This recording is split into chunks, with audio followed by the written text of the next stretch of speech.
자, 안녕하세요. 오늘은 경호의 정의 부분만 할 텐데, 사실상, 이거를 강의를 한다기보다는 이런 개념을 공부를 할 때 어떻게 하면은 빨리 공부하고 빨리 외우고 넘어갈 수 있는지, 경호학이 워낙 양도 많고 외워야 하는 부분도 많기 때문에 이런 부분들은 빨리빨리 하고 넘어가는 게 좋겠죠. 그래서 이런 거를 빨리 외우는 법을 알려드린다는 차원으로 이해해 주시면 좋을 것 같습니다. 그래서 이런 경우의 정의 같은 경우에는 딱 이 부분만 외우면 돼요. 대통령 경호처에서 얘기하는 경호의 정의, 한국 경찰기관, 그리고 미국, 일본 경비업법, 이 정도만 외우면 나머지는 뭐 할 필요 없습니다. 다만 그러면 여기를 삭제하고 이 문장이 나왔을 때 이게 대통령 경호처의 경호인지 뭐 미국 비밀 경호국의 경호인지 그걸 맞출 수 있어야 돼요. 이 문장만 나왔을 때 이거를 미국이라고 주관식으로도 맞출 수 있어야 돼요. 지금 당장 이 문장을 가려보고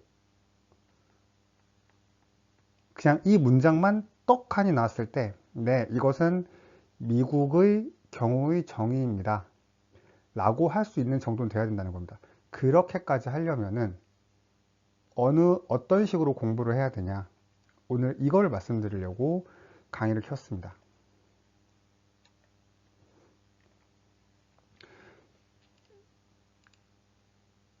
예를 들어서 이거를 이 문장과 이 문장의 어떤 매치를 통으로 하려고 하면 그건 사실 어렵습니다.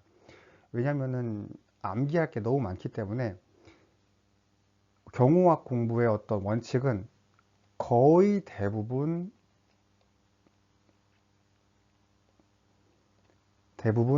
이해를 하려고 노력을 하고 그게 아닌 부분만 통암기, 굉장히 나머지 어떤 통암기는 최소화하는 게 원칙입니다. 거의 대부분 억지로라도 이해하는 게 중요합니다. 여기서 중요한 건 억지로라도. 그래서 이걸 보실까요? 자, 대통령 경호처에서 하는 경호의 정의입니다. 보시면 경호 대상자의 생명과 재산을 보호하기 위하여 신체에 가해지는 위해 방지 제거 뭐 특정 지역을 경계 순찰하는 모든 안전 활동을 얘기하고 있죠. 자, 한국 경찰기관 뭐 어쩌고저쩌고 해가지고 직간접으로 가해지는 위해를 방지하기 위하여 위험 요소를 사전에 제거하고 안전을 표하는 경찰 작용, 이렇게 단어를 하나씩 뺄게요. 미국 비밀 경호국 뭐 실체적이고 주소 면밀한 어쩌고저쩌고 최소화, 단어를 하나씩 뺄게요. 일본 요인 경우에 우려가 있는 자, 요인 경호대는 우려가 있는 자 하나씩 뺄게요. 이거는 쉽죠? 저번에 경비업법 할 때 했듯이 신변 보호 업무는 그냥 뭐 이거 생신이변만 봐도 이거라는 거 알 수 있겠죠? 그렇기 때문에 얘는 빼고, 핵심은 남이 해주는 거를 그냥 따라서 외우는 게 아니라 자기가 느끼기에 이거다라고 생각되는 걸로 하셔야 됩니다. 저는 지금 제가 공부할 때 느꼈던 거를 말씀을 드리는 거고, 이거대로 하라는 게 아니라 각자가 스스로 느끼기에 이거다 싶은 거를 만들어내라, 그 얘기를 하는 겁니다. 만들어내라. 그래서 예를 들어서 제가 공부했던 걸 말씀을 드릴게요. 예를 들어서 저는 우리나라 대통령 경호처에 대해서 저는 어떤 이미지를 가지고 있냐면 되게 엘리트라고 저는 생각을 하고 있어요. 되게 엘리트. 그래서 엘리트 하면 완벽주의,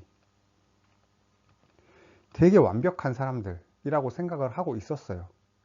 그렇기 때문에 모든 거를 방지하고 모든 걸 제거하고 그런 모든 모든 걸 다 제거하는 완전한 활동을 하려고 하는구나.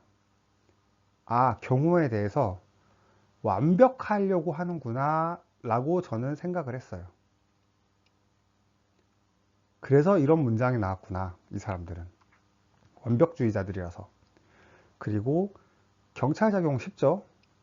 여기서 막 이만큼만 떼서 문제가 나오지 않습니다. 이거 시험 문제 어차피 통으로 나오기 때문에 경찰 작용 나오면 그냥 경찰 기관이에요. 이거 쉽죠? 넘어갈게요. 미국에 대해서는 저는 어떤 이미지를 가지고 있냐면 각자의 이미지대로 하는 겁니다. 저는 실리주의가 있다. 저는 미국에 대해서 항상 그런 생각을 했어요. 실리주의, 합리주의. 그래서 미국은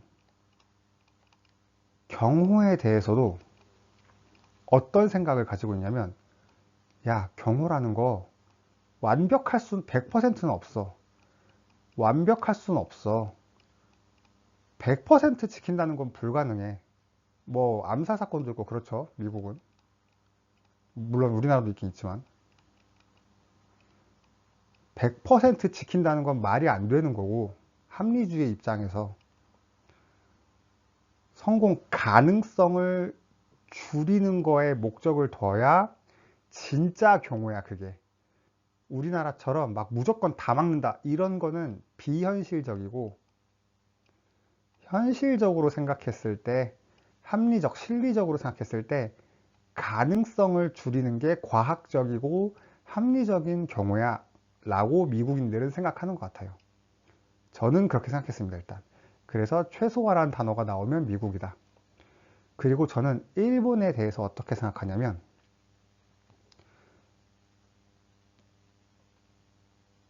신변의 위해가 있을 경우 보시면 국가와 공공의 안녕 및 질서에 영향을 줄 우려잖아요. 일본 하면 어떤 이미지가 떠오르나요? 저는 이게 떠올라요. 전체주의, 국가주의, 나보다 국가, 나보다 단체, 나보다 집단을 먼저 생각하는 일본의 어떤 그런 특성. 저는 일본 하면 그런 게 먼저 떠올랐어요. 그래서 국가와 공공의 안녕과 질서에 영향을 줄 우려가 있는 사람들에 대해서 엄청 신경을 쓰는구나. 경호라는 게. 그래서 걔네들은 그런 게 머릿속에 이미 박혀 있어서 경호의 정의를 할 때도 이런 거를 먼저 집어 넣는구나. 그죠? 보시면은 우리나라는 사람을 보호한다라고 돼 있죠. 근데 일본은 전체주의, 국가주의가 세기 때문에 국가에 해를 입힐 우려가 있는 자, 국가에 위험을 입힐 우려가 있는 자, 국가의 안녕에 위험을 입힐 우려가 있는 자에 대해서 보호한다. 우리나라는 경호 대상자가 다칠 수 있을 때 보호한다. 이렇게 돼 있죠. 차이가 있죠. 미국은 그리고 범죄 행위 자체에 지금 목적을 두고 있죠. 주목을 하고 있죠. 이런 차이들이 있죠. 이런 차이들에 대해서 이 차이를 먼저 구분한 다음에 각 나라별로 가지고 있는 자신의 이미지, 이거를 그대로 따라가는 게 아니라 자기가 가지고 있는 이미지에 따라서 연결을 시키는 거예요. 그렇게 해야지 외우지 않아도 이해를 할 수가 있습니다. 되게 억지죠? 하지만 억지로라도 이해를 하면 저희는 문제를 맞출 수 있고, 그러면 합격을 할 수가 있는 겁니다. 합격하면 장땡이죠? 그죠? 공부는 이런 식으로 하는 거다라는 거를 말씀드리기 위해서 이번 개념을, 이 경우의 정의를 가지고 왔습니다. 네, 감사합니다.